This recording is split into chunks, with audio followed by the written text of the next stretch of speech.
probably the number one person we couldn't lose this year would have been Paddy. As many talented players we have, he was the only really coming back catcher we had. And he caught a lot last year for us, but we had another catcher that split time with him. This year he was pretty much it, and we actually developed a couple of guys to be backup catchers. And that's a pretty tough job, so we really relied on Paddy a lot. In fact, he probably caught more than he should have. He was banged up. He was playing sometimes with couldn't hold a bat, and he's still playing. He was pretty tough. We're pretty proud of what he did this year.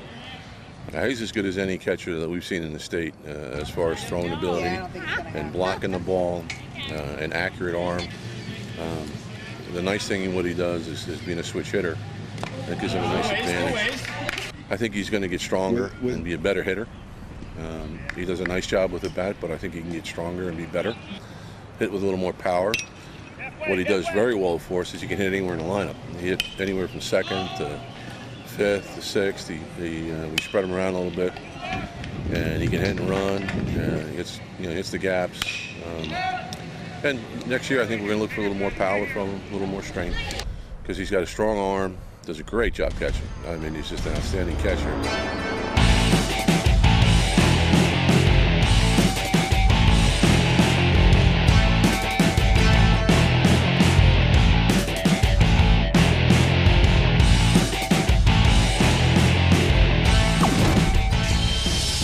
In the Class A state semis, Saugerties taking on Section 2 champ Burnt Hills, top of the first.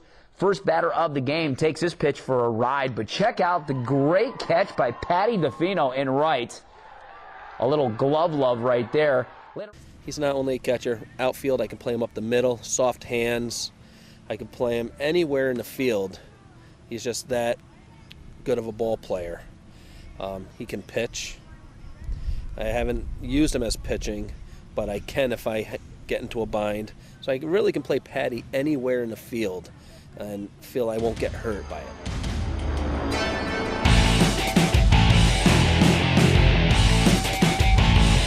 All Division I matchup, Saugerties, the Sawyers, looking to defend their home court against Wallkill, and they are off and running early on in this one. A nice move by Paddy Defino, making it a 5-point Sawyer lead. I think we're going to see Defino a lot. I just have a feeling. You're psychic, that's why. I do have a gift. Luke Squires for 3, bringing Wallkill within a bucket. Second quarter, more from them. Jamie Panetto drives for 2 of his team-high 12, keeping it close. Saugerties now trying to pull away, and here's your guy, Chris. Told you, Defino. For 3 from the corner, the Sawyers with a 5-point lead once again. And then, how about Defino picking up the assist to Mark Whitaker? Paddy's a hard-working competitor. He's in on every play. To be honest with you, he's probably one of the best competitors I've ever had. Practice, he goes 100%. He's always involved in every play. He leads by example through his competitive nature.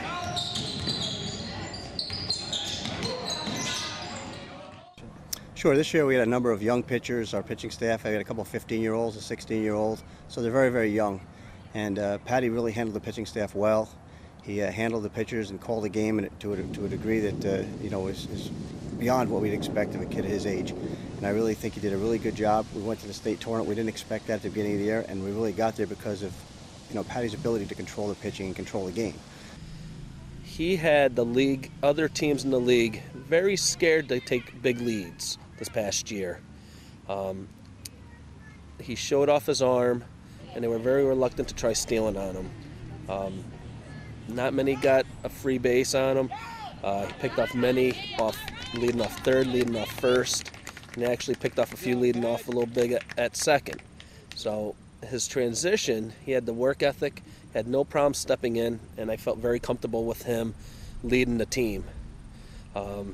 So he's just another one of those starting catchers. I've been very lucky and very lucky to coach where I can focus on him, but focus on other things because I know he's going to work to get better each and every day.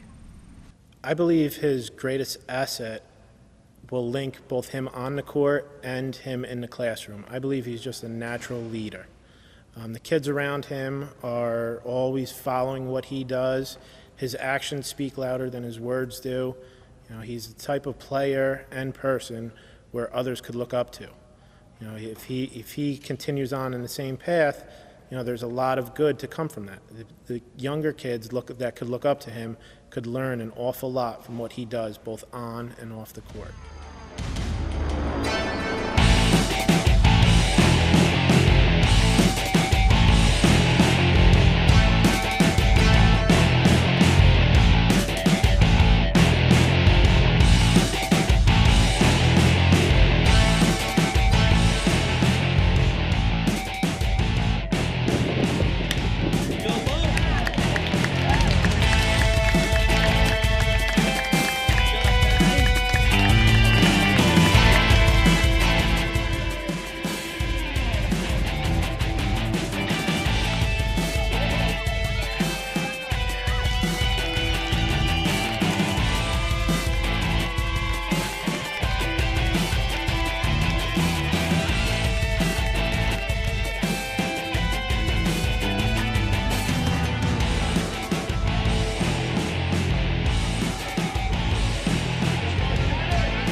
Why do you think Paddy should be considered to play at the next level? Well, I think he's got all the ability. You know, I think first of all, being switch hitter is great. That's a fantastic thing. And he's got an accurate arm. That's a strong arm. And I think we need to work a little bit more on driving the ball. And once that clicks, and it can click, because he's a little streaky.